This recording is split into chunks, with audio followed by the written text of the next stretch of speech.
पिताजी जल्दी चलिए वरना मैं आज स्कूल में देरी से पहुंचूंगा। मेरी टीचर बहुत गुस्सा करती है। हाँ हाँ बेटा, अभी चलते हैं, बस 2 मिनट रुको।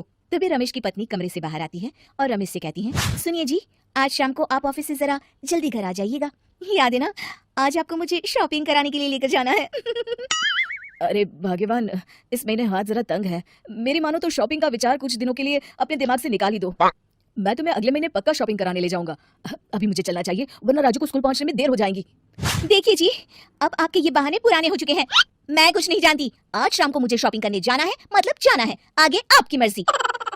अच्छा ठीक है भाग्यवान, अब तुम पूरा घर सर पर मत उठाओ, मैं कुछ करता हूँ। इतना कहकर रमेश अपने बेटे राजू को लेकर वहां से चला जाता है। घर से निकलने के लिए रमेश जैसे ही अपनी मोटरसाइकिल शुरू करता है, तभी उसकी माँ उसे आवाज देकर कहती है, अरे रमेश, आज शाम को मुझे कुछ पैसे दे देना। याद है ना, मैंने तुझसे कहा था कि मुझे मंदिर में चढ़ावा चढ़ाना है। अरे माँ, मेरी तनख्वाह आने में अभी 10 दिन बचे हैं, अभी मेरे पास बिल्कुल पैसे नहीं है। हाँ, मेरी तनख्वाह मिलते ही मैं तुम्हें पैसे दे दूंगा। रमेश की माँ चिढ़कर कहती है, अरे तेरा दिमाग तो खराब नहीं हो गया? मैंने तेरे भरोसे मंदिर के पुजारी जी से वादा कर दिया है और तू कह रहा है कि पैसे नहीं है। अब मैं पुजारी जी को क्या जवाब दूंगी? तुझे तो मेरी इज्जत की भी कुछ परवाह नहीं है। अच्छा ठीक है माँ, अब तुम गुस्सा मत करो, मैं शाम तक कुछ इंतजाम करता हूँ। इतना कहकर रमेश वहां से चला जाता है। फिर दोपहर को जब रमेश अपने दफ्तर में बैठा होता है, तब उसे अपनी पत्नी और माँ की बातें याद आती हैं। रमेश अपने दफ्तर के एक साथी मोहन से कुछ रुपए उधार मांगता है। अरे भाई मोहन, मेरा एक छोटा सा काम कर दो, मुझे कुछ रुपयों की सख्त जरूरत है। मुझे कुछ दिनों के लिए क्या तुम रुपए उधार दे सकते हो? अरे रमेश भाई, मैं तुम्हें पैसे उधार तो दे सकता हूँ, लेकिन मुझे वक्त पर पैसे लौटा देना। वैसे भी मेरा मानना है कि दोस्ती यारी में कभी पैसों का व्यवहार नहीं करना चाहिए। ये कहावत तो तुमने सुनी ही होगी कि उधार प्रेम की कैंची है। मैं नहीं चाहता कि पैसों को लेकर हमारा रिश्ता खराब हो। अरे मोहन, तुम बिल्कुल चिंता मत करो, मैं तुम्हारे पैसे वक्त पर लौटा दूंगा। फिर मोहन रमेश को पैसे दे देता है। शाम को घर आकर रमेश कुछ पैसे अपनी माँ को देता है और साथ ही अपनी पत्नी को भी शॉपिंग कराने बाजार लेकर जाता है। रमेश की पत्नी और उसकी माँ का स्वभाव जरूरत से ज्यादा खर्चीला होने के कारण दोनों हमेशा बेवजह पैसे खर्च करती हैं। फिर एक दिन, सुनिए जी, अगले हफ्ते हमने छुट्टियों में कहीं बाहर जाने का प्लान बनाया था। आपने पैसों का इंतजाम कर लिया ना? अरे अभी कहाँ, अभी तो मेरे पास बिल्कुल पैसे नहीं है, हम कभी और चले जाएंगे। देखिए जी, मैंने सभी सहेलियों से कह दिया है कि मैं बाहर घूमने जा रही हूँ। अगर मैं नहीं गई तो सब मुझ पर हंसेंगी। आप कहीं से भी पैसों का इंतजाम कीजिए जी। इतना कहकर रमेश की पत्नी वहां से चली जाती है। वहीं दूसरी तरफ रमेश की माँ भी तीर्थ यात्रा जाने की जिद करती है और रमेश से पैसे मांगती है।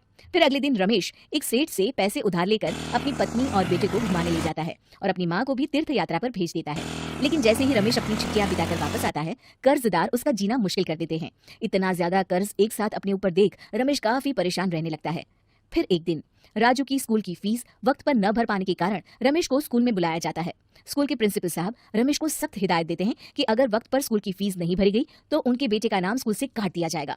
अपने बेटे की स्कूल की फीस भरने के लिए रमेश अपने दोस्त गिरधारी से कुछ पैसे उधार ले लेता है और स्कूल की फीस भर देता है।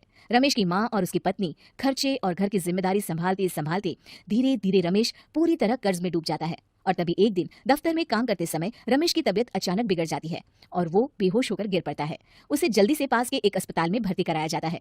रमेश के घर वालों को ये बात पता चल जाती है तो वे सभी अस्पताल पहुंचते हैं। अस्पताल के डॉक्टर साहब उन्हें बताते हैं, देखिए, देर रात तक जागने और जरूरत से ज्यादा काम करने की वजह से इन्हें चक्कर आ गया था। बेहतर यही होगा कि इन्हें कुछ दिनों के लिए पूरी तरह आराम करने दिया जाए।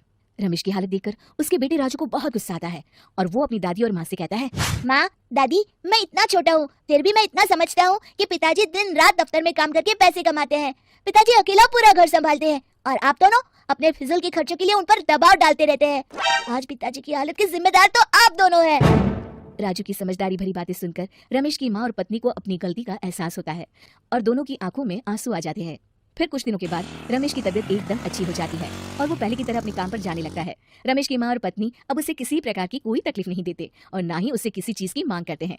फिर देखते ही देखते रमेश अपने कर्ज के सारे पैसे चुका देता है। उसकी जिंदगी पहले की तरह अच्छी हो जाती है और वो अपने परिवार के साथ खुशी खुशी रहने लगता है। शिक्षा, हमारे रिश्ते एक तराजू की तरह होते हैं जिसकी दोनों ओर जिम्मेदारी और समझदारी का वजन बराबर होना चाहिए।